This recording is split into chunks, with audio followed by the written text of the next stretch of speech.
joining us today for another episode of Dropping Knowledge. I'm Chris Couch. This is Anna Cialino.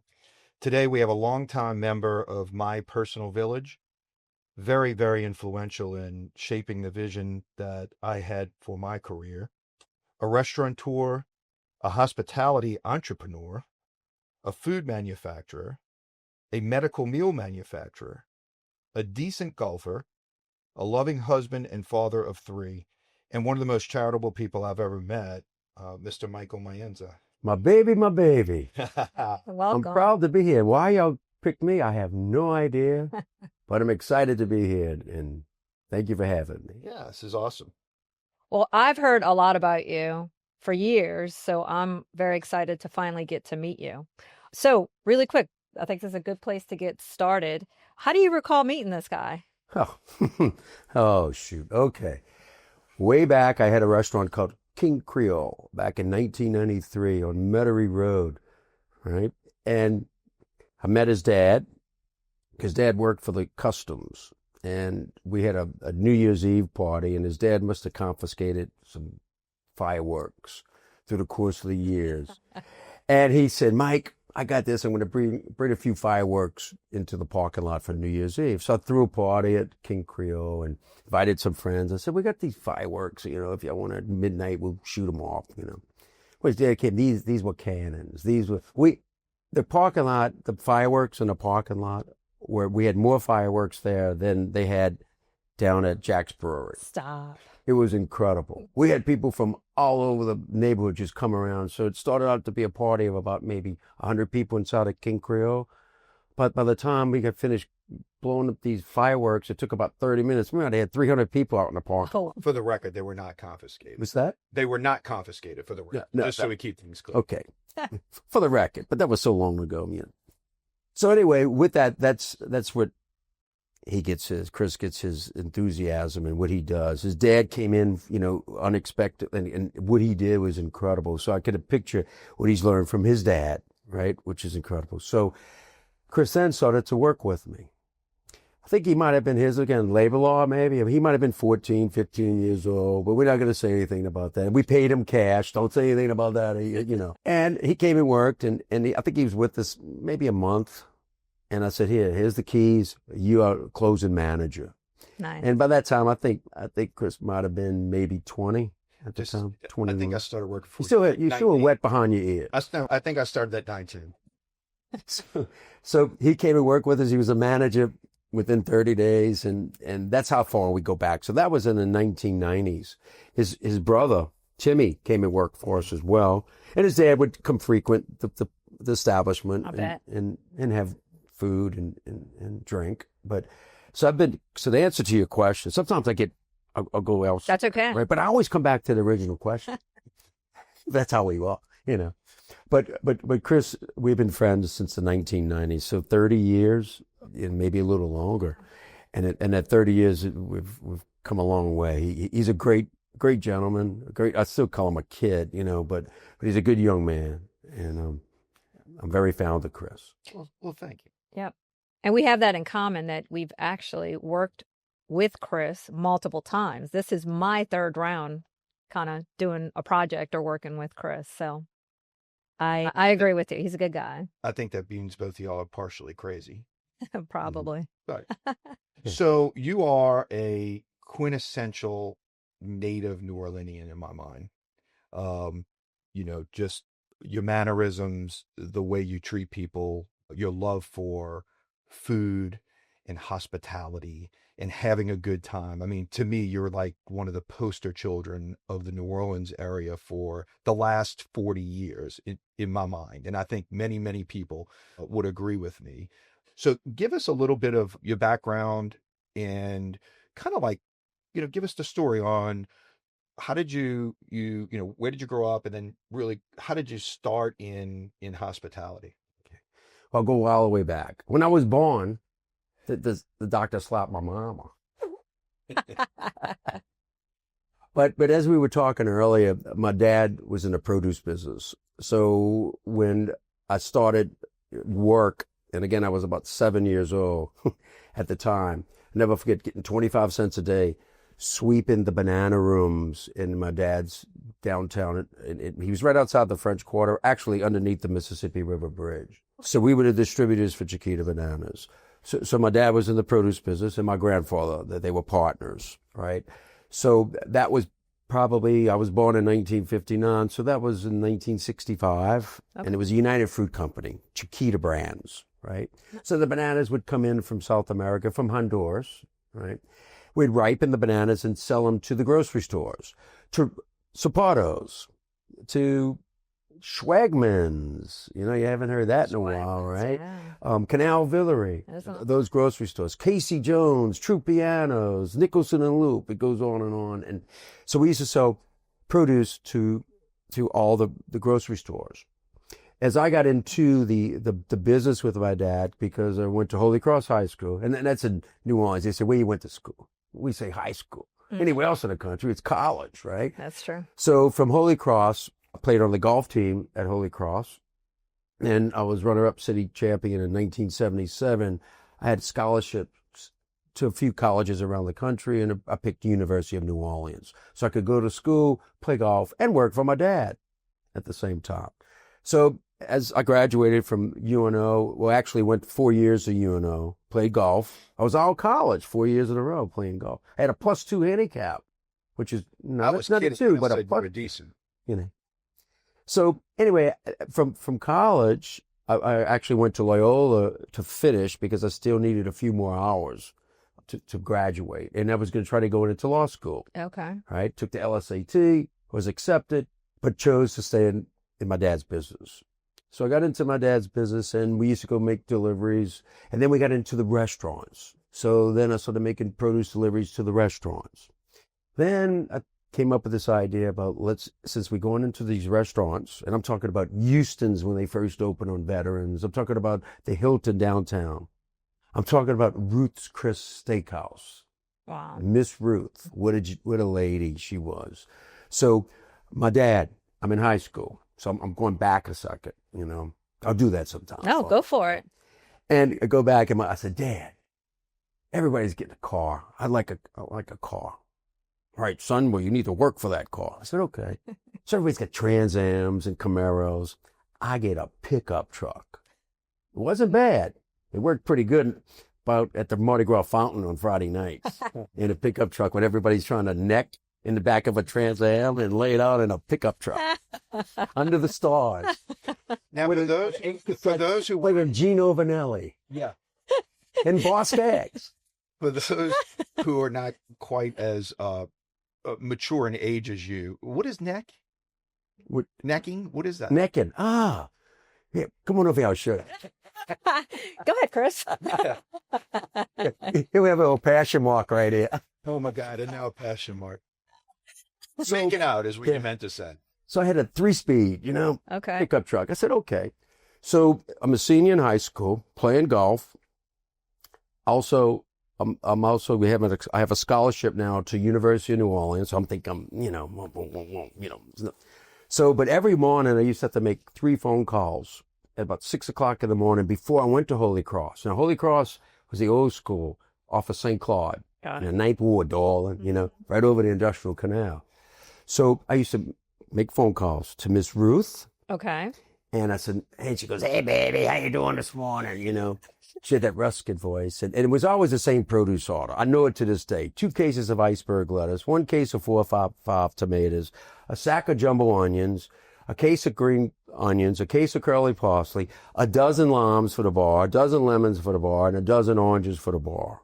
Right? Oh, and a half a case of garlic. She used a lot of garlic back then. So, and it was every other day, but it was the same order, but she wanted to hear my voice, and I had to call her. The other one was Piggly Wiggly.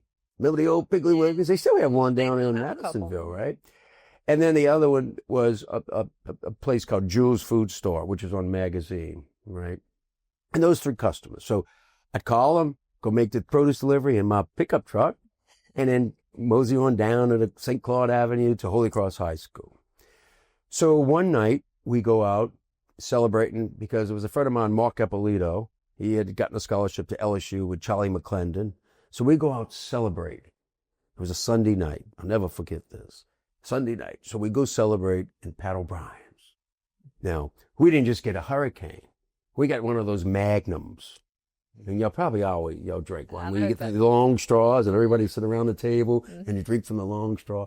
Well, we got a magnum of scotch and water.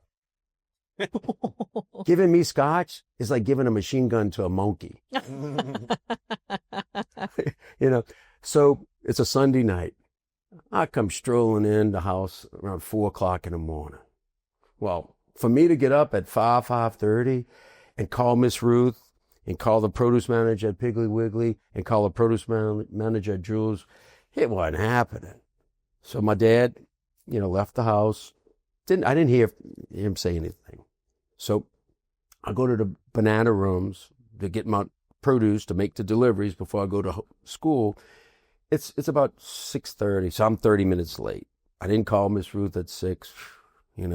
I still smell like scotch, and so I go, and my dad just laid into me. He gave me it was tough. It was tough. So I get in my car. I'm still, kind of hungover from the night before. My dad just reamed me, and I get to Miss Ruth. She goes, Michael, come on over here and sit down. Let me talk to you about responsibility.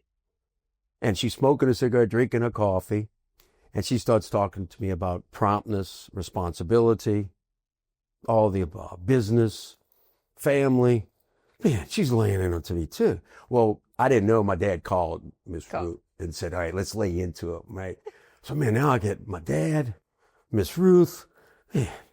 Man, I go to Jules. He gives me the 3rd degree. Piggly Wiggly, they give me the 3rd. I said, I'll never be late again, and I'll never drink scotch again. So this is a good place just to take a quick pause because, one of the basis for what we're doing here is we talk about our village in that old line. It takes a village to raise a child, right? And we both believe it's much, much broader than that. It really takes a village to live a good life, right? And so I'm listening to you and I'm like, man, I thought I had some cool people in my village. And you have Ruth Fertel in your village. Yeah. I mean, that's just mind blowing. Cool. It's pretty neat. One of the most influential females ever in the restaurant business. Yeah. And that was the question you had asked, how I got into it. So that was instrumental. My dad, Miss Ruth. So when I graduated from college, chose to work with my dad and because I'd graduated in marketing, we picked up restaurants and more restaurants. So, and as it grew, I really took a liking to the restaurant business. So this is pretty neat. Didn't go to law school. Golf was kind of, it was a fine line, high wall from making it on the tour and being a good golfer. It was, so I got kind of, I was playing golf since I was 7 years old. Won my first golf tournament when I was 12, nice. Had and set some course records in between at Chateau Estates and through the country, but kind of got not burnt out, but I said, look, I'm zeroing in on this market, and I'm zeroing in on in could be the restaurant industry, my dad's business. Right. So as the year went on, now we're looking at 1986. So I'm delivering produce. I'm delivering fresh vegetables. We're delivering herbs. So we decided, I said, since we're delivering fresh seafood, fresh produce and vegetables, how about fresh seafood? Like crab meat, crawfish meat, right? So I hooked up with a friend of mine, Tommy Martinez. You can look him up. He was actually the president of Ascension Parish later on in years. He's still around. He lives in Gonzales. Okay. And he was a produce manager at Bocage Supermarket in Baton Rouge, right? So I used to go deliver produce to him, and we just started talking and said, Mike, I'm opening up a seafood place, like for bald seafood in the middle of nowhere in Gonzales. I said, oh, that's pretty neat. So he's also hooked me up with this fella, Eugene. Okay, this fellow Eugene, he talked like that, out of Pierport, Bayou Pigeon, White Castle. Okay, so he's having a crawfish ball on a Sunday. Okay, so Tommy knew I wanted to get into the seafood business. Now just crab meat and crawfish meat, right? And this fellow Eugene, he was getting a little older, and he was possibly maybe wanting to sell his his establishment that he had. Now, all this is going on. It was his processing facility. It was a manufacturer. Got it? So this is 1986. I can only imagine. So it's all coming together. The question you asked me in the beginning, how I started. So Tommy Martinez puts me in touch with Eugene. It's a Sunday afternoon. I go drive up to Eugene's place and pull up, and sure enough, he's having a little crawfish boil outside. And his plant's beautiful. We walked into his plant, and he actually picking the crab meat with the fluorescent lights, and they picking the crawfish meat. The place was immaculate, clean. His end product was incredible. Wow. So we start walking around his facility, and he's showing me the facility as if maybe we were going to possibly purchase the facility in his business.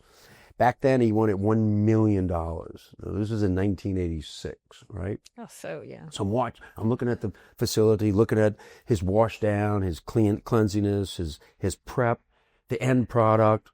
We're looking around, and on the side of the building was this old trailer.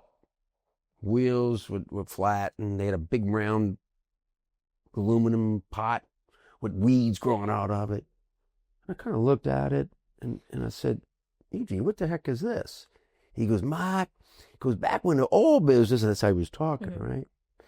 In the 1970s, we used to boil crawfish on the docks in Morgan City, and I'll put them in helicopters or crew boats and send them to the crew members on the oil rigs because they couldn't have an open flame. So during crawfish season, they'd give them a treat, so to speak. So I said, oh, that's interesting. Now, this is a Sunday afternoon, right? So, so I get back, and Chip Bood, that was one of my customers, the Park nightclub. Were you too young, or did you hang out at the Park nightclub? I was too young. Too young. But ironically, you probably don't even remember that either. No, I don't remember. So this is back in the 80s. Was so this that name came up with another guest of ours Park? who Chip named Abood? Chip Abood as one of his most influential people. He's also in hospitality. So here we go. We got my dad, and of course my mom, and my grandfather, right? And God, okay? And then you have Miss Ruth. You got Tommy Martinez, and then you got Chip Abood. Chip Abood calls me on a Monday. I'll never forget this. Hey, Mike, because I told him, I said, Chip, I might be getting into seafood when I delivered to you at the Park nightclub, because it was a restaurant too. It was a corner of West Esplanade and Causeway. Ironically, that place that was the restaurant bar is now Cushla LeGray's, which is my CPA firm. Oh, gotcha. And then as the years went on, I know I'm jumping, but that particular location too, I had a restaurant there, and my sister Debbie had worked with me up in that restaurant there. So that's how it kind of. But that's jumping. Interesting. But I'll Okay. come back. Mm-hmm. So Chip calls. He says, Mike, hey, you getting in the seafood business? I said, yeah, Chip. He goes, well, I have a spring fling coming up this Saturday. I said, okay. He goes, I need 1,000 pounds of crawfish. I want boiled crawfish. So I'm on the phone with him, and I said, Chip, tell you what, I can do it. And guess what? I'm going to come on premise and boil them for you on site. No one has ever have done that before. This is 1986, April. Actually, it's 40 years this year. This is 40 years. Just keep that in mind. So it's a Monday afternoon. I called Tommy Martinez. I said, Tommy, I might need your help on this. He goes, what? You interested in the facility? I said, no, I'm going to call Eugene, but I want you to understand where I'm going from with this. I said, I'm going to need 1,000 pounds of crawfish. Oh, and by the way, 400 pounds of shrimp as well. Okay. 21.25. So you can imagine how many pieces of shrimp that is, and 1,000 pounds of crawfish. Right. So I said, can you build a rig similar to what Eugene's rig is? Yeah, Mike, I can take care of that. So I called Eugene. I said, Eugene, yeah, Mike, how you doing, Mike? You gonna buy the facility? I said, no, Eugene, I'm interested in that rig that was outside that's rusty with the weeds growing out of it. So the $1 million plant, or a rig, a car trailer, whatever it was he had, it wasn't a car trailer, but it was a trailer. I was interested in that, So I kind of blew his mind, and so Tommy Martinez gets involved. So we designed one on paper. Tuesday morning, The function's Saturday. Yeah. I have no idea how to boil crawfish. No, everybody boiled crawfish, Well, sack right. at a time, Right. sack Yeah. at a time, right? But Much not less this much less quantity. shrimp, which for those who don't know is much more Well, remember the shrimp boil we had back just here? much more treacherous Yep. in boiling because the shell is thinner. And so There's a technique. and your timing is very, very important because if you if you undercook them, they're mushy, and if you overcook them, you can't peel them. So when you're talking about that's with 5 pounds on your stove, right? Much less 400 pounds. I mean, that's In fact, just a couple of years ago, he asked me, Mike, come on over here and boil some shrimp. We don't want them to mess up. You can give us a technique. It's really easy. Can't tell you now, but it's see. So Tommy says, all right, I can handle building a rig. I said, all right, this is what we want. We want to get an old car trailer. We're going to put 2 pots on it about as big as this table. They can each hold about 500 pounds of crawfish or about 10 to 12 sacks in each. Put the propane tanks and we can go wherever. I said, we can say our motto is, we go where you go. Okay? And we use that to this day. We go where you go, right? That's awesome. I have a few things going on. Clean as you go as you clean. Team, together everyone achieves more. I get so many easy little sayings, I'll let you know. But so we building this rig.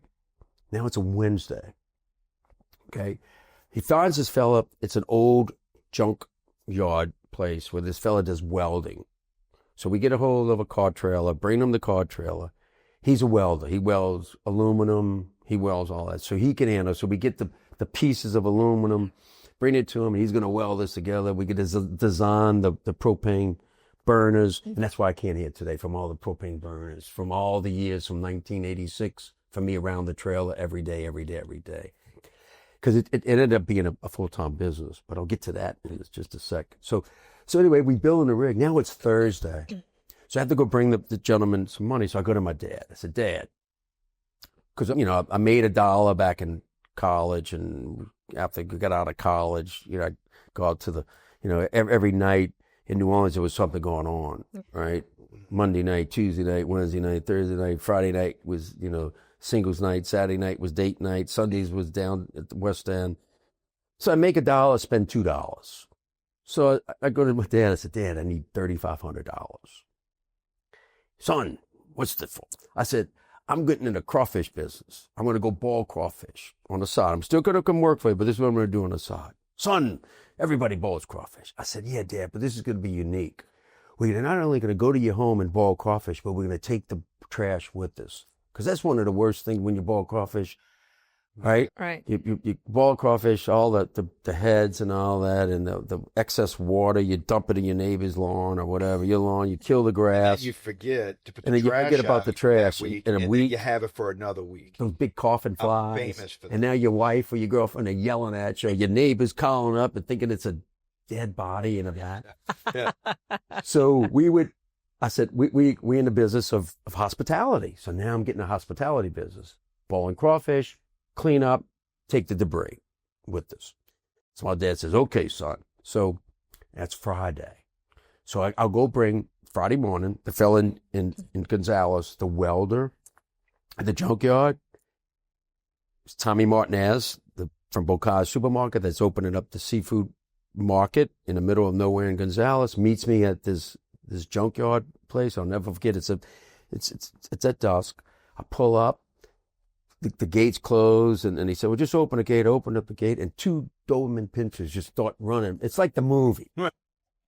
These dogs look like lions coming out.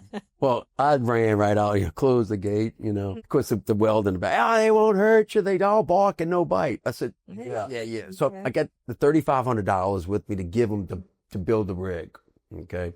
So that's Friday night. He's almost finished. I looked at it, and I'm looking. It's still got the car trail, and it still is, but I'm looking at it still has the pieces of aluminum sitting on the side. I said, the function's tomorrow at 1:00. Oh, I got this. I said, all right, so we leave. So I asked Tommy, you have the crawfish lined up? Yeah, I got this. You have the shrimp lined up? Yeah. I said, you know what? I got to think of a name of this. Mm-hmm. So I started thinking, it didn't take long. Mudbug, Mr. Mudbug. So came up with the name. We had a person that was working with us in the produce business. And this is Friday evening. And her name was Debbie. Her dad was the police chief in West Wego. That's where our facility was, because we moved from underneath the Mississippi River Bridge, my dad's company, to 4th Street in West Wego. Got it. West we go, you know. So anyway, so we go there and she's seeing, I said, look, this is a red jumpsuit. So we took a red jumpsuit, and on the back she sewed Mr. Mudbug Catering, Nice. right? Saturday morning I go to Ace Hardware in Bucktown, Harry's Ace Hardware, and I pick up white shrimp boots. So that's my uniform, white shrimp boots and a red jumpsuit, Mr. Mudbug Catering. So I got my uniform. I love that you even thought of a uniform the night before, right? Yeah, I got to get a uniform because I wanted to be Right. precise. Legit. The crawfish rig had to be red, so it had to be, because crawfish, when you boil them, they turn red. So I wanted everything red, white shrimp boots, clean, you know, refreshing, hospitality. Right. All this stuff is starting to happen, right? Saturday morning, I call up Tommy, because Chip's calling me the whole week. Hey, Mike, how's it going? You good? I said, Chip, no problem. I got this. Hang up the phone and say, okay. Right. So I always say yes, and I figure out how to do it afterwards, right? So Saturday morning, 9 o'clock, I'm calling Tom. There was no cell phones back then, so I'm calling Tom. Hey, Tom, where are you? He's not answering. Call him again. Now, he's supposed to be at my home at 10 because the function starts at 1. I still don't know how to boil 1,000 pounds. That's why I needed Tommy, because he was boiling crawfish at a seafood market. So he had the seasoning, because he says, Mike, I got the seasoning. We're going to mix this. I said, okay, this was during the week. I said, okay, I'll go. He's going to bring the onion, celery, garlic, all the above. I said, all right, I got it. And the paper products I'll handle. So, you know, we got all that. So I got my truck outside my house ready for him, looking around down the street, looking for Tommy coming from Gonzales with the trailer. But 10 o'clock, he rose up, 10:30, stops. He gets out, beer cans fall out of his front of his truck. He's drinking already. He's got 2 helpers. They are toasted. It's 10:30 in the morning, but the rigs behind it looks beautiful.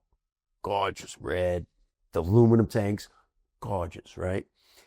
I said, all right, I got this. He's got the crawfish in the back of the pickup. He's got the shrimp in the boxes, you know. So we go, we get on, we get to the Park nightclub, pull up, you know, Chip comes out. Wow, this is all right. This is going to be great. I said, yep, you know. So he has about 1,000 people there, right? Close to 1,000 people, and it was packed, right? So we boiling crawfish, it's a hit. You know, of course, when we boiling, adding a little bit more season, tasting the water, add a little more season, you know. The first pot comes out, the crawfish, add some more season. So we just go in as we go. And I'm trying to write down the Just trying to figure formula. that as you go. And he's throwing, I said, what did you do? Well, I got to measure this. So back then, I wanted to measure and weigh everything. You see, so now it's starting to come into what we do today, right?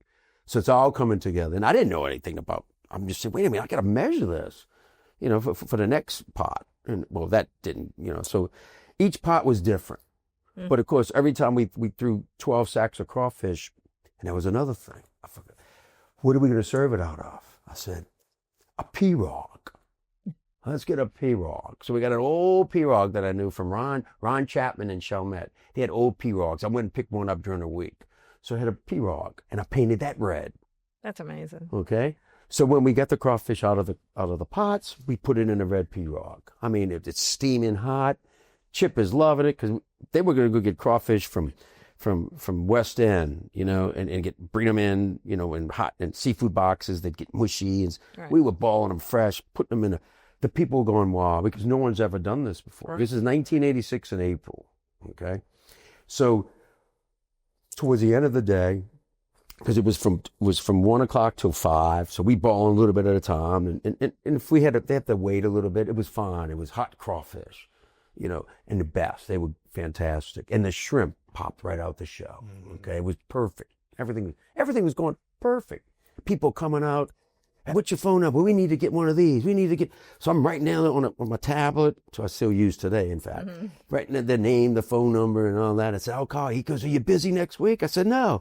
Are you busy next week? No. I booked from that function, we booked 10 functions. That's great. Me, but it's a team. Right. There's no me. Sure. And you'll understand that. There's no me and there's no I in my team, our team. And I booked overbooked, and on Saturday the following week I had 3 functions. But I told everybody, said, I'll get to you what time you want. Okay, I'll be there, but if I'm late, not a problem. If it's going to be like this, it's fantastic. So we're in the middle of crawfish season. So that's why we booked so many the following week, right? So I'm in the back. So now we drinking a little beer, I'm working. Of course, Tommy and they've been drinking all day. Chip comes around. He says, Mike, everything's been perfect. This is fantastic. I said, yeah. He says, turn around. I said, turn. The rig was on fire. Oh, stop. Because what happened was Oh, we built around the rig. We had wooden planks around the fire, the burners. And over the course of the day, it got so hot, it was on fire. So we were out there with the hose. I still have that rig to this day. Really? It's over there at the moor by Alicia's place, right? Oh, wow. So I said, we got this. Never forget, we go inside. Chip pays me. Of course, I had a bar tab the whole day. Well, the bar tab was almost as much as what he paid me for the... Just kidding, but it was close. But I was able to give the money back to my dad, the $3,500 that night. Nice. I said, Dad, thanks. Son, I said, yep, I'm on to something here. So we booked 10 more functions, and then people would come up and say, okay, you do the boiled shrimp, and how about a barbecue? Oh, I could do that. So we started doing barbecues. Fish fry. I could do that. Fish fry. Jambalaya. I could do that. Then the conventions that come into New Orleans, they started calling. Okay, we want you guys to come on in, and we're going to be on the riverfront by the Cajun Queen, Creole Queen, in front of the Superdome at 1555 Poydras, the Lakeway Center. So now we're doing parties for 1,000 people, 2,500 people. And on my advertisement paper, and to this day, I'm not sure what the, internet is and that kind of, I didn't even know what a podcast was. I'd ask my wife. Actually, my son Michael knew, and my daughter at 9 years old. My son Michael was 13, and my twins, Michaela and Mason are 9. They told me what a podcast. That's awesome. I wasn't about to ask y'all. So you said yes, not even knowing. I got this. A podcast, yeah. Because he always says yes. Yes, I'll just figure it out. I got this. It's a true story. So anyway, so we were doing parties for 2,000 people, 2,500 people. We did one for 10,000 people at Toyota by the aquarium. Wow. And we'd do Alfredo dough. It was always the same menu. Boiled crawfish, boiled shrimp, barbecue shrimp. It was fried catfish, fried oysters. We were doing grilled oysters before anybody was doing grilled oysters, right? And then nothing against Tommy Dragos or Acme, who are good friends of mine. They're all good. I love them. But, that's how it goes. In the hospitality industry, and especially in New Orleans, everybody knows everybody. Right. And you don't want to burn a bridge, right? So we're all together, so to speak. The competition is good, but it's good competition. Got it. So we started doing... Well, I want to pause just for a second here. So up to that point, what's probably the one... What's the takeaway from you that you take away from that entire experience that you just laid out, from, seeing that old trailer to where you just ended? Now you've got a successful Mr. Mudbug's business catering 10,000 people. Right. What's the one thing that you think was probably the most important thing you did, whether you knew you were doing it or not at the time, that you would share with people? Entrepreneurism, right? Understanding the need, right? To love what you love to do, right? Yeah. You have to love it. And I tell my kids to this day, number one is having fun. Right. When you look in the mirror in the morning and you really don't like what you see, or you're dreading going to work, or you're dreading going to school, you gotta look beyond that, right? So a lot of these things I learned from my dad, right? And I say that, and my mom, right? And family, my grandfather, that as we came through life, that's what the takeaway is: understanding today, and then tomorrow, and the business end up. And you gotta have fun in business, right? The money will come, but if you're after the money, the business will never come. So you gotta have that mindset, and that's the mindset I had in the beginning. People say, "Oh, you got lucky." No, it's not luck. It's the hard work and understand. There's no failures in life. There's just answers and solutions, right? And you always say yes and never say no, right? I don't like the word, I don't have the word like overwhelmed in my dictionary. I still use the Webster dictionary.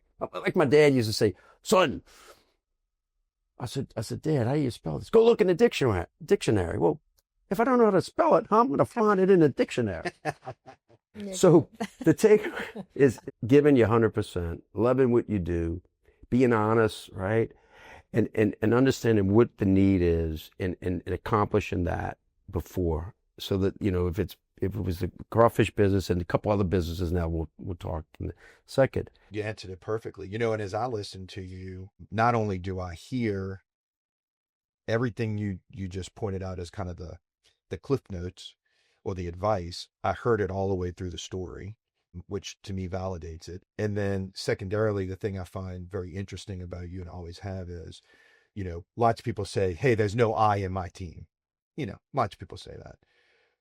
But when you listen to that first piece of the story and you hear the credit that you give to so many other people, even though you were going to be the guy in the cheesy red jumpsuit with the boots, you were going to be Mr. Mudbug, the face of it, but yet you still are humble enough and grateful enough to be able to remember each of those little pieces of the story and the people who, without any one of those people, that may not have happened, right? And I think too often we see people who achieve success in things, and it's the old line my dad taught me and ingrained in me from it felt like since birth, but I can't remember that far back, which is never forget where you came from. Right. And you always remember the people who've helped you, and you always treat people, the way you want to be treated. And you hear that in your story. And it to me, it's awesome. It's not about me. Yeah. And it's about family support too. That's, look, supporting your husband, supporting your wife, your kids, which I'm 66. So, we waited a while to have children. Hey, I'm with you on that boat too. That's another thing we have in common. See? I have very young kids. Yeah. And I'm not as young as I look. Just want to say that. I love it. That was the best thing. Like Mike's actually 90, but he looks good. Yeah. That was the best. I'm still a kid. That's the best thing that's happened in my life too, is having children and meeting Alicia, right? For sure. Meeting Alicia, getting married and having children late, age. If I would have had children when I was younger, when I was working through this saying yes and yes and yes, it would have been a turmoil in my relationship with anyone, or even trying to have a child, because children, you need to be with them. It's different nowadays than it was back then. But we thought our parents were old at 30 years old, 35. I thought my grandfather was old at 45. Very 50. true. I'm 66. I think that's young. Yeah. The 50-year-old kids I think are young. Now a 60-year-old man I think is young. But you understand. So and then it's surrounding you need the family, to help. You need that support, because you're gonna have some days. Right. Or some function. If we would lose one customer, I would always say we need two to make up for that one, So as it evolutionized, right? And I'm there and now I'm hiring people, now, because before I was doing it all myself. So now I hire, a secretary, so to speak, Jackie. We call her Wacky Jackie. She's a character, right? She would take the calls in, and I'd be bawling coffee. She'd go, all right, Mike, we booked another one. It was pretty neat. Couldn't stop it. So after 1 year in Mr. Mudbug in 1986, we were coming up to do approximately 800 functions the next year. I mean, if you look, that's 20, that's 15 functions a week. I mean, we were doing boils, we were doing sit-down dinners. Then we went and cooked around the country. Again, and not to interrupt you, but these things just strike me as so interesting, because you were talking about earlier about how competitive the hospitality industry is in New Orleans, because while New Orleans is a world-class city, it's very small.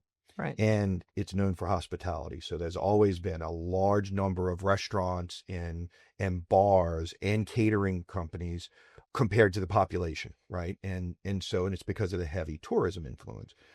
And so lots of times I'll talk to people and I'm like, well, I feel like I got this idea, but it's so competitive. I don't know if it's a good time to get in or out. And I listen to this, and here you go, entering a hyper competitive market at the time. and have this tremendous amount of growth in the first year. And I think it ties back to your advice, which is, you found maybe a spot that was new and maybe wasn't being addressed by the marketplace, boiling the crawfish on site and taking the trash, which is an interesting part of it. And then bringing the team aspect to it. And then lastly, and most importantly, and having worked for you twice, yes, you are difficult to work for, but the flip side of that is you are always trying to have fun, and you embody that, and that's the aura you give out, right? You're serious when it has to be serious, but generally speaking, you are trying to have fun. And I think those three things is probably what led to that massive growth, which is incredible. I mean, anyone trying to start a catering company would be blown away at that step. Right. It was, I was lucky, but hard work. And the answer to one of the questions, just understanding what was needed. Right. And Right. provide that need, right? About picking up the trash and the debris. And then from that, then we got into, the theatrical, like we would actually build a set. If it was a theme, if it was Fais d'Odo, we'd build the food stations, and it was pretty neat. We had Mardi Gras floats. I took a few, when you used to go to Sam's, and then you push those big push carts. I accidentally put one in my back of my truck. Well, and I had actually Kentrell float build me a little miniature float using that push cart, right?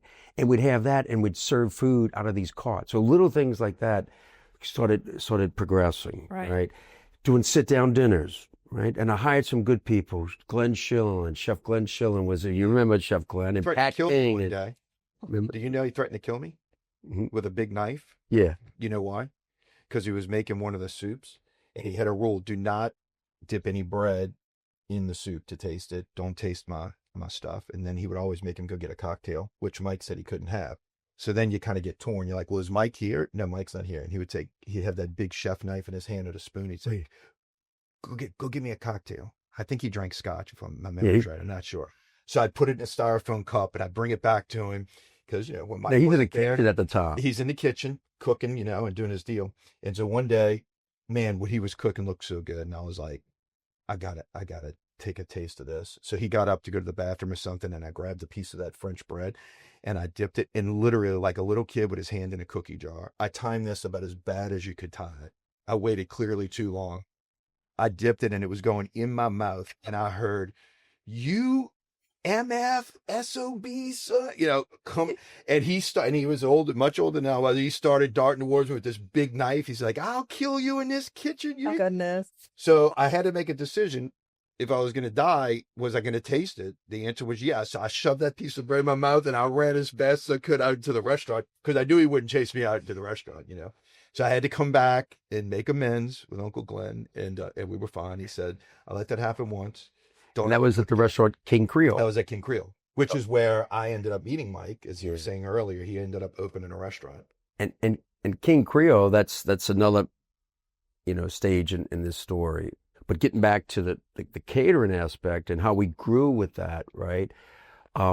It was like you said, Chris. We couldn't stop it, right? It was pretty neat. So one crawfish rig went to a second, to a third, to the fourth. So I had 7 rigs. Wow. And I had to train everybody to cook, and then I had some kind of, not franchises, but friends that wanted to get into the business. So we opened in Florida, North Carolina. So I met some interesting people. So Tulane University was instrumental in us moving across the country. For all the alumni that went to Tulane, that lived in different cities, they would do crawfish boils. Well, up until with Mr. Mudbug, they used to just ship the crawfish boiled in cold boxes. So then we changed that. So we called it the East Coast Tour. So Donnie Bowman, who works for me to this day, has been with me for 40 years. Donnie, he's still with me. He was an artist. I'm an artist too. I draw flies. Anyway, but so he would draw Donnie actually designed the Mr. Mudbug logo. And if you look at it closely, one of the people in the pot has a HC, that's Holy Cross jersey on. And it's a crawfish pushing a pot on wheels. So we go where you go. You see, that's how it. So we started. This was back in 1986. We started. I was 26 years old. We thinking of all these things, and so we're doing a crawfish boil early on. And a friend of mine, Mr. Rob O'Neill, was with the Thomas Picayune at the time, and they had an ad spotlight. It was an advertisement. It was the initial run of ad spotlight. He featured Mr. Mudbug, and on that feature of Mr. Mudbug, it also featured like my dad's company, also with the produce and how produce is, and so it was pretty neat. And my sister actually worked there as a Miss One ad, and I'll never forget. There's a quick story. So my sister, she passed away, and she was working as Miss One ad. So someone calls in. They used to call in, and, and they put the ads in the paper, and it would actually be, the next day be published. Well, someone called in and said, I have a boxer puppy for sale. She took it as a box of puppies. So the next morning when it hit the paper, a box of puppies for sale. So she never lived that down. Mr. Rob O'Neill to this day tells a story.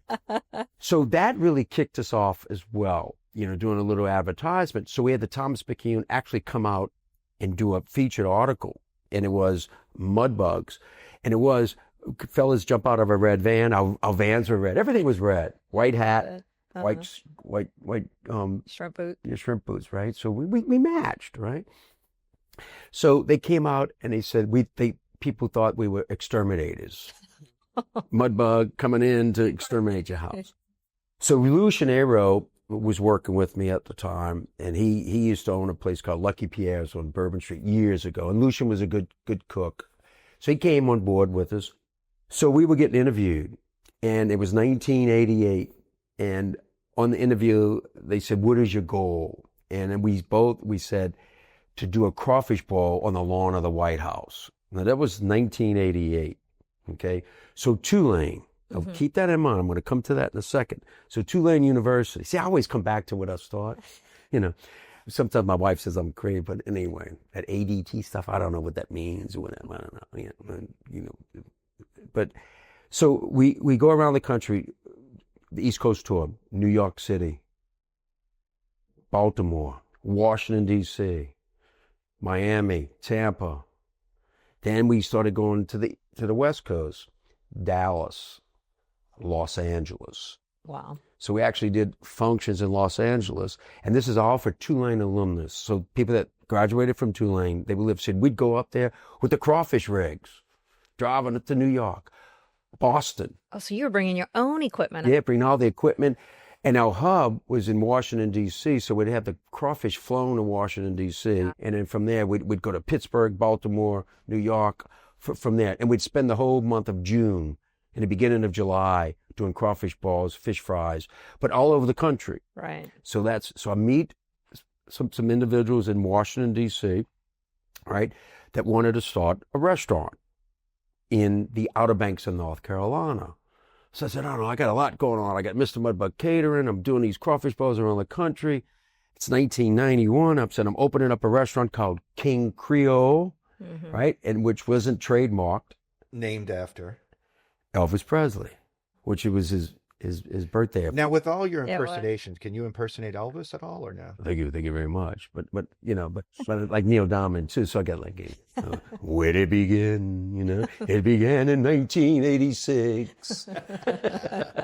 Sweet guy, you got it. So anyway, but so now I got the restaurant, I got the catering going on.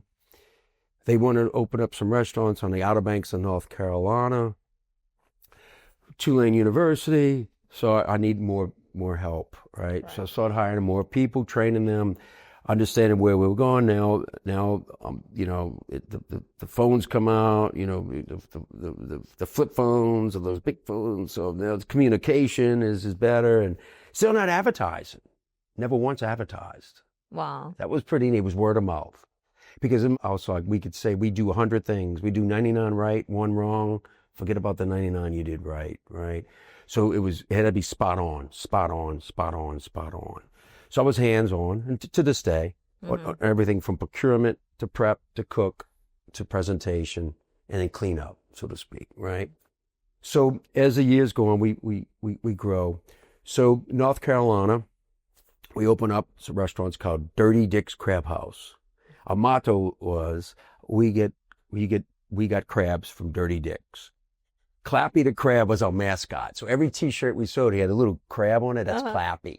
Oh my gosh. We sold more memorabilia. Dick sticks. They were crab mallets made out of a closet rod. That's amazing. And then we had a steam crabs up there. So we had to learn how to steam instead of boil, because they don't eat boiled crabs on the Outer Banks of North Carolina.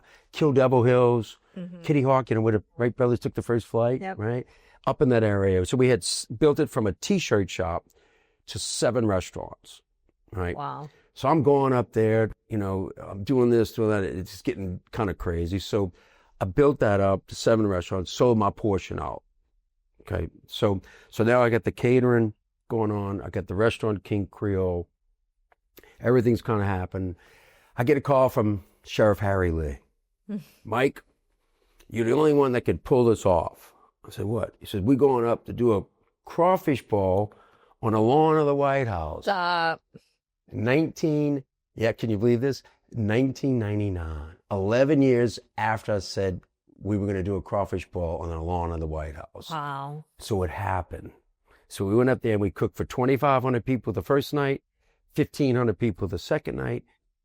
And the way we had to do it, we had to cook the gumbo and all beforehand and put it in bags, because there's no way we could cook that from scratch. Right. So we went up there. It was myself, Jean-Luc Albin from Maurice's Bakery, the Wong brothers from Trey Young. We had Copeland's going up there. So we only had about 10 chefs, 10 cooks, and we cooking for 4,000 people. Well, the head chef at the White House comes out, and he's got his big white hat on. We pull up. We got my shrimp boots on, and he's looking around. He says, how you guys going to pull this off? I said, we got this. We're all right. So we pulled it off the first night. Well, he came out hugging us and stuff like that, and we pulled it off the second night. Got to really meet President Clinton firsthand. What an intelligent individual he is, and really a neat, not only as a president, but as a person too. So we did a ball, not only crawfish, but we did barbecue shrimp, fried catfish, we did grilled oysters, we did jambalaya, we did the Wong brothers. It was really neat, and we did it. So we did it in 1999. Cool. That's cool. I guess goes back to, if you really want to do something, you can make it happen. Yeah. Right. And that's what I always say too. We can make it happen.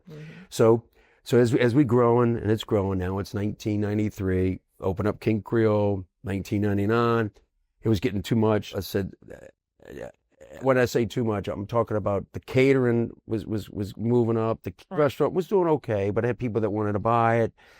I said, you know what? I think it's time I'll sell it, because at the same time, we'll open up this little business, working a catastrophe, unfortunately, incidences that would happen from Mother Nature. Ice storms, hurricanes, forest fires, flooding, utility workers.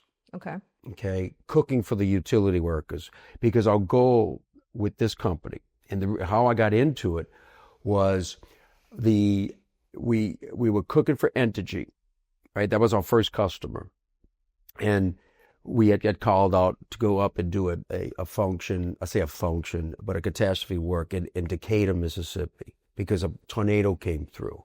Well, a couple individuals were at King Creole Restaurant, 1999, ordered their food, and they had their walkie-talkies with them, and they knew there was going to be a problem with this weather moving through the country and hitting Mississippi somewhere. They just didn't know what the extent of what was going to happen. What tornado hit. It was pretty catastrophic, and they didn't know how bad it was hit.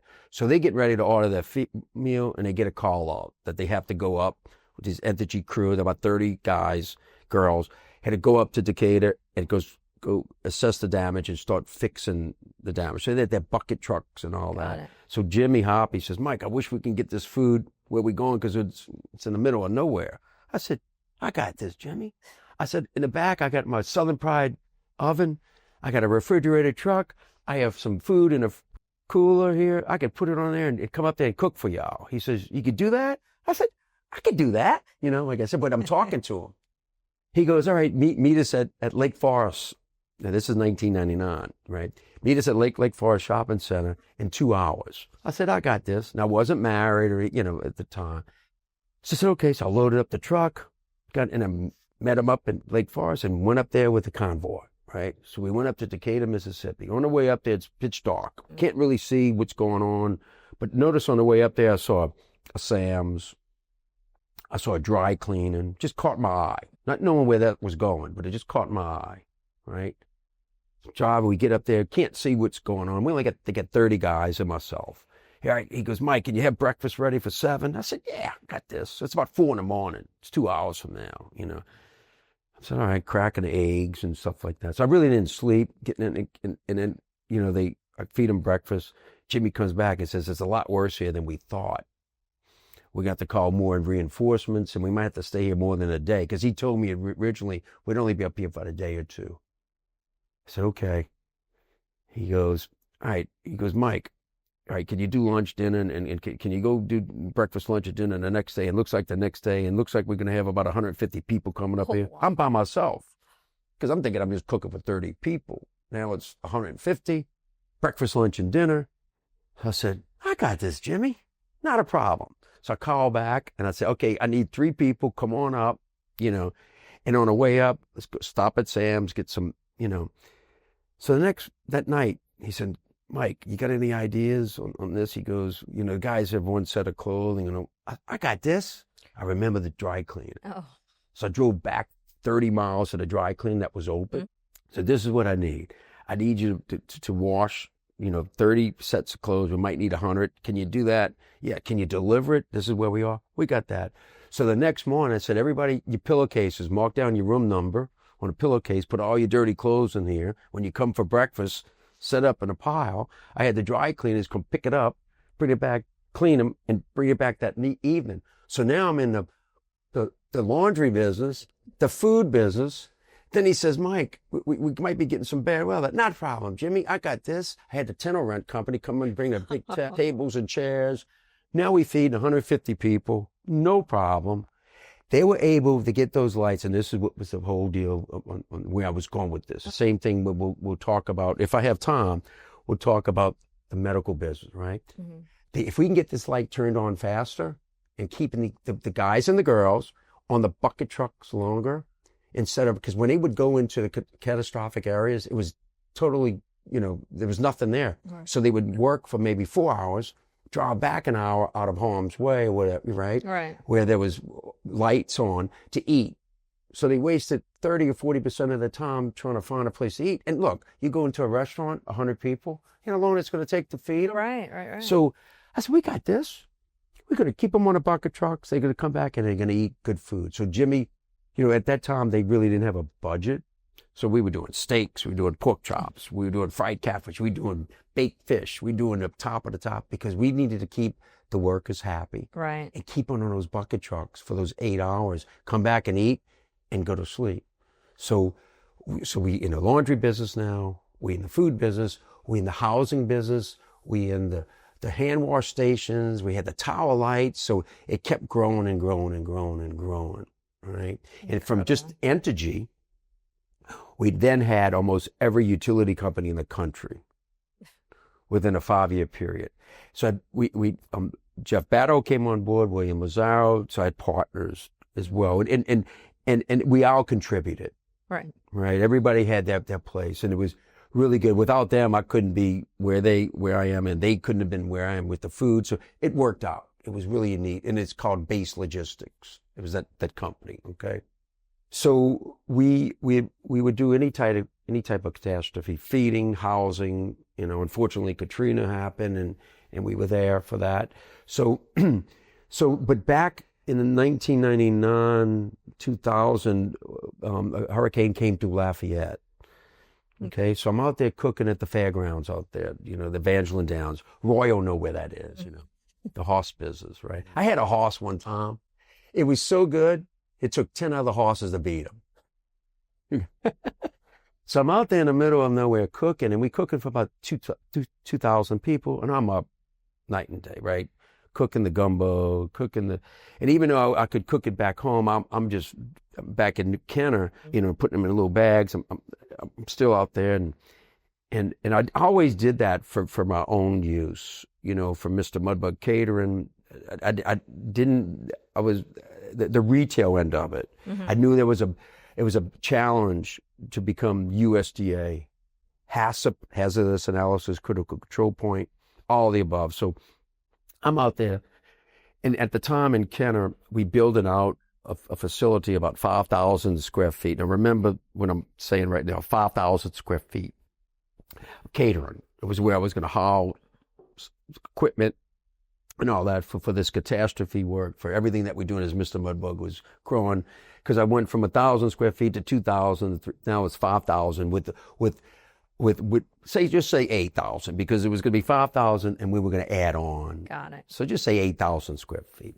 I'll never forget Lou Lanza is building Landco, the catering facility, right? And I'm out there cooking, and Cisco rep comes out to me and says, Mike, he goes, you cooking this? He goes, yeah, I am. He says, well, there's this company, John Foes. I said, okay. He does gumbo in a bag. I said, well, I kind of do that. He says, yeah, but we have it in stock. I said, all right, well, send me 50 cases of seafood gumbo. If I can get an extra hour or 2 hours of sleep, Right. but I don't have to cook the gumbo from scratch. Right. Man, that was great. So he brought in 50 cases of gumbo, and the cases were like 20-pound cases, right? And it was actually pretty good. So I could sleep 2 hours extra. I said, give me another 50 cases next week. Well, they did, and when he brought it to me, it was a completely different flavor profile than when he brought me the previous Friday. I said, that's it. I got on the phone, called Lou Lanza, Landco, stop construction. We're getting in the food manufacturing business. As a side note, I remember that name because I waited on Lou every Friday night at Yeah, Crew. Lou Lanza. And his wife. Remember that? They and the came other in couple him and George Villion. every Friday night. Right? For See how it's 2 years. friends, and it's not just luck, it's kind of, right? So you see how this is building now, right? So I said, stop construction, we're getting in a food manufacturing business. Well, that's a whole nother story. You needed USDA, you needed FDA. I had to go back to school to get a HACCP certificate. I felt like Rodney Dangerfield and back to school. I had to go to Baton Rouge, and actually Brent John Dott, who Brent works for me now, started working with me when he was 14 years old, balling crawfish with me. And then he went on his own venture for a while with PJ's and Wild Winery, and he came back. So Brent's with me now about 19 years or so, Wow. right? Okay. So anyway, we change it. I go get HACCP certified, so does Brent. Get the USDA in, and we knew a friend of a friend, Terry Shellis. His brother's Jerry Shellis. That's a veterinarian. And there's a lot of veterinarians that also, when they finish vet, they go into the USDA, So Jerry put me in touch with this a USDA inspector, right? So he came and kind of helped us do the layout where the drain should be and all that. And so we built a USDA facility, 8,000 square feet. So I'm in the food manufacturing business. Nice. And I had 2 new customers, right? So all this is going on. I started with 2 30-gallon skillets, which is about as big as this table. And we cooked the gumbo. Our agitation was a paddle. How to get the product out of the tit skillet, I had a water pitcher. And I had to go in there with the water pitcher and stir it, pour that into a plastic bag with like an O-ring, and pour it in there, and had hognose tie clippers that put in there, and had and close it with a wrench, right? And it threw it in a 55-gallon drum of water and ice. But that was HACCP, Hazardous Analysis Critical Control Point, and we documented everything. So we did it by hand, right? Wow. But that's how I started in 2000. Did it by hand. I'd make it, go out and sell it. 2 customers, the first 2. You ready? Ruth's Chris. Got a TMI, and then Acme Oyster House. So I had fine dining and I had casual dining. Right. But it's a full circle with Miss Ruth. Oh, that's Is that incredible? She had passed though before, but before that, let me go back a second. In a catering, as was delivering produce to her, and when I opened up Mr. Mudbug, she had partnered with Miss Lana Duke, okay, and they bought a mausoleum in the Lake Lawrence Cemetery, and they had a celebration of life about how it was, because what instrumental she was, from which she started and how she grew. But you know why? She was there at 6 o'clock in the morning to closing. Yeah. Right. And She'd that be on name, top of the restaurant. yeah. Yeah. Well, no, on the side in a double. Yeah, but And almost her entire. And then when she passed, that's where she still lived. And that she came up in another podcast, so it's so lovely to hear about her. What she contributed to entrepreneurism, saying yes, I can make it happen. Hospitality industry to this day, right? She was very instrumental, right? So we catered a party for her on the lawn of Lake Lawn Cemetery. She had 500 people there, and there we are doing, some crawfish, some shrimp, and other things. But she wanted us to cater that for her. That was very special. That's pretty awesome. And then now, behind the scenes, we work with Ruth's Chris. Our R&D chefs work with their R&D chefs. Well, who would ever thunk it, right? But that's how it's a full circle. And Acme Oyster House, Mike Rodriguez. I mean, what he's done in that business has been incredible, right? So remember I mentioned 8,000 square feet. I mentioned turning that light on faster. Okay, so there we are. We making the butters. We using the sugars for the sweet potato casserole that makes it good. The sodium, So we learned a lot in MMI, and that's Mr. Mudbug Inc. It's not Mike Maenza Industries. Remember I tell you, there's no I in my team. A lot of people say, it's Mike Maenza Industries, Michael Maenza Industries. I said, no, it's not. It's Mr. Mudbug Inc., and it's a team. It's not just me. And it's the people that I've hired around me. We have a good staff. We have great employees. Alicia now runs the catering division. She has a venue in Elmwood called The Moor. Yeah, I've been there. Right? Which she's done an incredible job with that. So she does on-premise and she does the off-premise. She still goes to New York with Tulane and still does other. We go to Tennessee for the football games up there during Thanksgiving. And so she goes all over the country to the state and off-premise catering as well as the Moor. She's done a great job with that. As a quick question, though, tell me really quick, what do you look for when you're hiring people? First of all, what I look for is to make sure they love what they do. Understanding in the hospitality business, they could work a month, they could work 6 months, they can work a year. I get it. I've been through so many chefs and sous chefs and dishwashers, and that dishwasher is just important as that chef. And if that dishwasher doesn't show up, that chef needs to wash dishes. If that dishwasher needs to cook, we'll train him. So I hope I'm going somewhere with all this. They got to love what they do. The hospitality business, no matter if it's a restaurant, if it's catering, if it's the Swags project, you got to love what you do. I bring that back. And you have to understand you want to be in this. It's a marathon, not a sprint. Right? So look at the integrity of that person. Look at the background, he or she. Where do you want to be 5 years from now? Why did you come here? Why did you answer the application? What are you here for? So I do the hiring, right? And I'll answer, and I'll say, okay, this is what you're in for. Then fine, knowing that they could quit in 6 months. Well, I probably have at least 10 to 12 employees that's been with me 15 to 20 years now, right? So I look for that, and it's okay if they want to come and work, like I said, for a couple months, learn things, and move on. I'm okay with that, So I really ask them, where do you want to be? Where were you yesterday, today, where you want to be tomorrow? And a lot of people that work with me and work for me, so to speak, has grown from the dishwash, and not saying they're at the bottom of the, right? You know what I'm saying? They're just as important as everyone else. How we move people up in our organization, especially at MMI and Swags, right? And in catering. Keep going back to the hospitality. It's a unique business. It really is. It's a lot of hours. It's dedication, and you have to love what you do. Which again kind of goes back to when you said you have to do something that's fun so that you love it. You gotta love. It goes back to what you're looking for in employees. Like you're looking to make sure they have that passion, that love for that particular business and that industry. And some people that didn't have it when I hired them, but I think they can have it.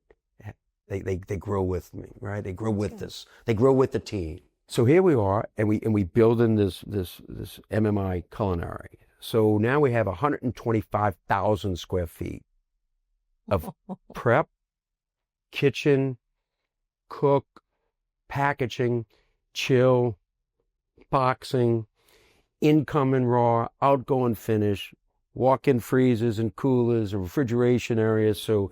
So we built that. We have 100 employees, right under 100 employees at MMI. Okay. And that's, again, Mr. Mudbug Inc., culinary, right? And we in over, say, 3,000 restaurants around the country, under the radar. You would never know it. And our R&D chef is incredible. Chef George Rode, his team, because you have to build the team in layers, right? It starts with R&D, research and development.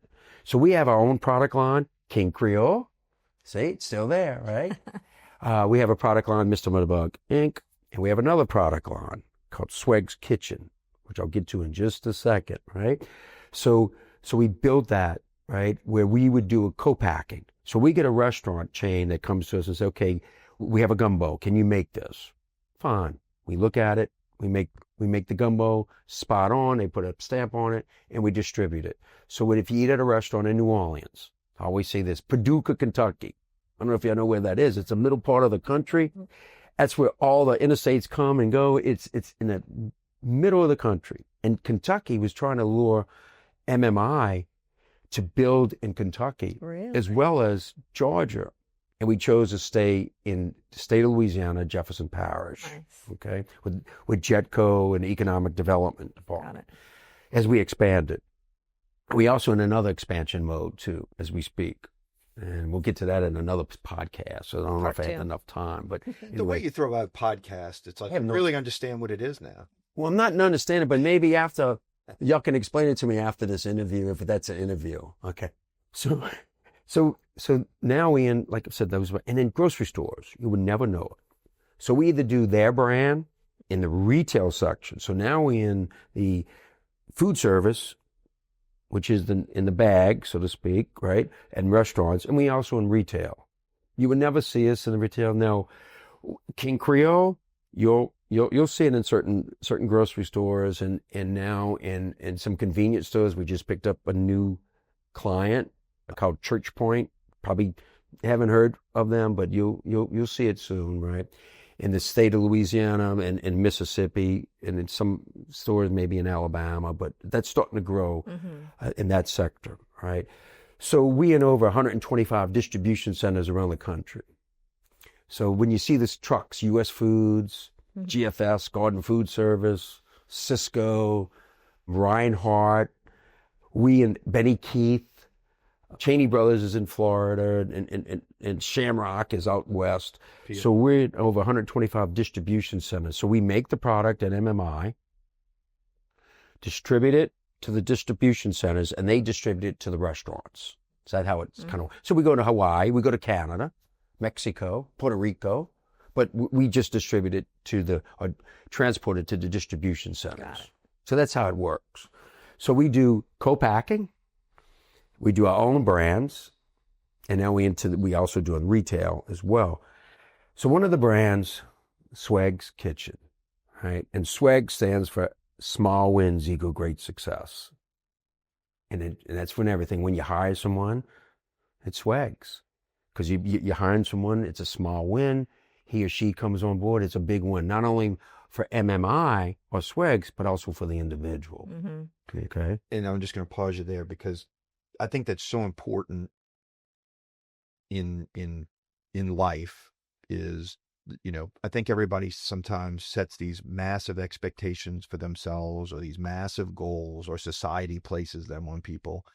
And ultimately, I use the term incremental wins, small wins, Yep. right? Yeah. Like when you look at things, setting up, smaller expectations, smaller goals that are attached to a bigger vision, but that's really where you pick up traction and you pick up momentum in a business, in life, right? And so again, it's just interesting to hear you explain the background of Swegs. Yeah. And I had cancer back in 1993, right? And with that, I've always had that in the back, eating healthy, changing your lifestyle, party, what I'm saying, and understanding the second chance. And there's some people don't get the second chance, right? So taking advantage of that second chance. So I always, thought of that through the years. And it kind of came full circle. So when Alicia and I became pregnant, well, I felt like I was pregnant too, but I look good after having a baby. You do. 13 years ago, that's when I took on the project of Swags. I said, you know what?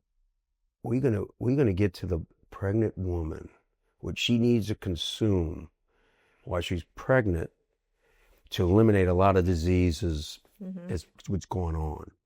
So we got... Pause 1 second. In typical Mike fashion, I ran into Mike at the Zurich golf tournament, and we hadn't run into each other for maybe a year or so at that time. And, I hear, my baby, and I look over, we get a hug, and he says, what are you doing? So I'm filling him in on where I am, and I'm like, well, what are you doing? And he says, Swags. I said, what the hell is that? Now, we probably both have had several cocktails. I said, what? He goes, Swags. Small wins equal great success. I go, Mike, that sounds cool. What is it? He goes, we're going to make medical meals. We're going to make meals that have high nutrition for pregnant women and for sick people. And he's like, what do you think? I said, I think it sounds amazing. He says, awesome. I'll keep you posted. I got to go. And then he bolts off to, be Mike and continue to spread the message. And that was right around that time. Yeah. And people thought it was Swagman's. Swag. No. So the name has been a tough sell in the marketing, right? Because Swags, but once you know what it stands for, small wins, you get great success, then you can play off of it. Right. So pregnant women, right? So I brought in an advisory board, so to speak, from a fertility doctor, from doctors that are watching a woman while she's pregnant, pediatricians, oncologists, cardiologists, dermatologists, and anyone else that wanted to be on as a chiropractors, Dr. Robinson. It goes on and on.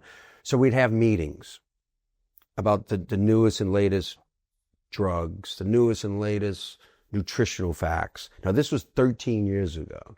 Right. This is before today, before food is medicine. So it kind of went over everybody's head, especially here in New Orleans. Right. So we opened up, we did, right? 7 locations. And we had them around the city, and it was, go in, and the menu was excellent. The food was great, but it was no sodium, no sugars. So my friends eat there. Mike, I had the red beans there, but they were kind of bland. I said, CJ, but that's what it is. I said, that's what it's about. Well, this is New Orleans. I said, okay, not a problem. So a year goes on. And the reason why, again, we opened it is because my child, Michael, 13 years ago, right? And to this day, you know what? All he eats is fruit and vegetables, mostly. I mean, when kids have birthday cakes, he's eating a fruit cake. To this day, it's really incredible. Right. And his mindset right now, and Woody is excel. It's pretty neat. And it's carried over to my twins, Michaela and Mason, who are 9 years old. So 13 years we've been doing this, opened up a few locations. Just the sales wasn't there. It was okay. We weren't losing any money, but it was just, but the strategy of this whole thing was to understand that we're trying to help people. Right. Like you mentioned, the sweet potato casserole has the sugar in it, has the butter. So we took that out. So I had to bring in food scientists, nutritionists, and dietitians. So I could understand, all right, we're going to pull the butter out. And they would say, well, you need to use this oil. I said, okay. Then I had to go to Chef George. Hey, Chef George, we're going to pull out the sodium, which chefs, I've always worked with sugar, sodium, butter, right? Because it tastes so good, right? I said, Chef George, you need to pull this out. He goes, we can't do it. I said, well, just think about it. Nutrition meets culinary. Lab coats meets chef coats. That's I like it. That's what it's about, right? So we were able to take that sweet potato casserole, take the sugar out, the butter out, and add oil, carrots for the sugar content. So it's now natural sugars going in, not added sugar. So Dr. Peter Foss contacts me. Mike, I hear what you're doing. I said, Doc, what does that say? I'm almost out of time. Okay. All right, I'm going to zip through this real quick. So we were able to to establish that. So we not only have sweet potato casserole, but we have 150 recipes that we do. So with that, we zeroed in on diabetics, Okay. diabetes. I mean, that's a big challenge here in the country, right? And what a diabetic should consume before he and she would go into a planned surgery. So we can get the glucose level stacked at a level where he or she's not turned down the day of the surgery. So we were able to come up with items that diabetic could consume, but the whole population can, because if just because it's a diabetic, he's a diabetic, any one of us can consume it too. It's healthy. It's a healthier It tastes option. great. We were able to take that same flavor profile and what we accustomed to, and it tastes almost the same. The red beans, the lobster bisque, everything that so that's what we were able to do. Shrimp and grits are mind-blowing. The shrimp, the I had a barbecue chance shrimp and to grits. There's no butter in it. I attended the Restaurant Association convention here in Louisiana. And with that, and we were serving the shrimp and grits, which is a cauliflower-based grit. Remember that? I literally, first off, I think it's absolutely delicious and have used it at parties we've had, but I've kind of become accustomed to eating healthier. Yeah. What was absolutely awesome was at that conference having people come up who were in the restaurant food business, taste this dish, and then they would literally challenge the fact that it was healthy. They're like, this is impossible.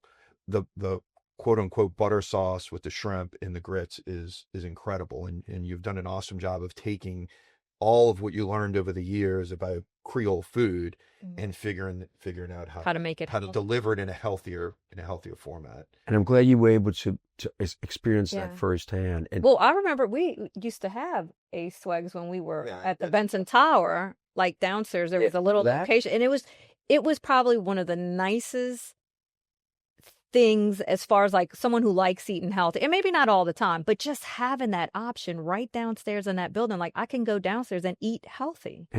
And you know, and you don't get that a lot still today. I mean, there's all these fast food restaurants, but for people that want to eat healthy, there's not a lot of options. Right. And it's a shame that we had shut that down. Was after COVID, but you know, we were doing a full Swags kitchen there, and the sales were okay, and we were getting complaints from the whole deal was that it was supposed to be for the auction employees, so to speak, and so they can eat healthier. So it was okay. So what we did, it was like, if you maybe notice, half King Creole, half Swags, and the sales doubled. You know, again, it went over. Give to people. It went over the major population's heads, but not the diabetics, not the people who had COPD, not the people who had cardiovascular problems, cancer. So they're looking for that. That's the population. Love that. Swags I love it. is centering on. Let the other big companies, whatever, handle the population. I'm fine with that. We going right after, because that person, right, needs to get back on their feet. Right. Like that light, that person needs to get back on their feet through nutrition. Yes, prescription, Cialino, you follow me? I get that. Doctors, you know, the doctor has something to do with it if it's a surgery. Right. The prescriptions, but the food, but they can go hand in hand. Just to get through that 30 days or 60 days of a problem. So the Swags kitchen is pre and post surgeries. Operative, right. As well as afterwards. Because once the individuals consume this product, they want to continue to do it, because it's not only physically, I mean, nutritionally great, but they losing weight. Right. They feeling better. They have more energy, and the lifestyle is a little bit different. Yeah, they can still go to Ruth's Chris, right? Acme, but you know their limitations. It's like the 80-20, right? Right. 80% Moderation. you're doing what you need to be doing. The 20% you can. But on top of that, you're packaging it in a way that's just making it easy, right? Yeah. If that's the hard part about dieting. It's hard. You have to know nutrition. You have to go to the grocery store. You got to buy all this health. Then you have to make it. And so now look at all the time. But this is already it's like a grab and go, basically. And we're not a HelloFresh or a Blue Apron or Factor. Got okay, it. We're Swags, right? And it's different, right? And it was made for, like I said, Swags Kitchen. Small wins equal great success. Right? Which. What I find the great irony in that is if you listen to your whole story, everything has been incremental, been a small win, another small win. And That's a small win. And that's what it is. yeah. From 1986 to where we are today and beyond, and we're not stopping. Well, we could literally, well, you and I, when we get together and maybe have a couple glasses of wine, and you're saying, which is one of your other famous quotes, let's have one more. You call it a final, which leads to another one, which is the final. And when Mike says final, you know that you probably should be calling home saying it's going to be a little longer. Um, but we only have about a minute and a half. So when you look at this 40-year run you've had, and hopefully another 30 or 40 more, what's the thing you're the most proud of? And you've got, this is rapid fire in your career, Or say that again? in your professional career. What's the thing you're most proud of? About, What's the thing you're most proud of? oh, family, Okay. number one. That's what I'm really most proud, because without family, I wouldn't be where I am today, right? So that's number one. And then the passion of what you want to do and the passion what I love. I don't know how to turn that light bulb. I don't know how to unscrew that light bulb. I have no idea. But food and hospitality, bring it on. I'll answer it. I'll make it happen. There's never no. I have no in my vocabulary. It's just yes, yes, and yes. So I guess that's the main thing. Cool. Family and yes.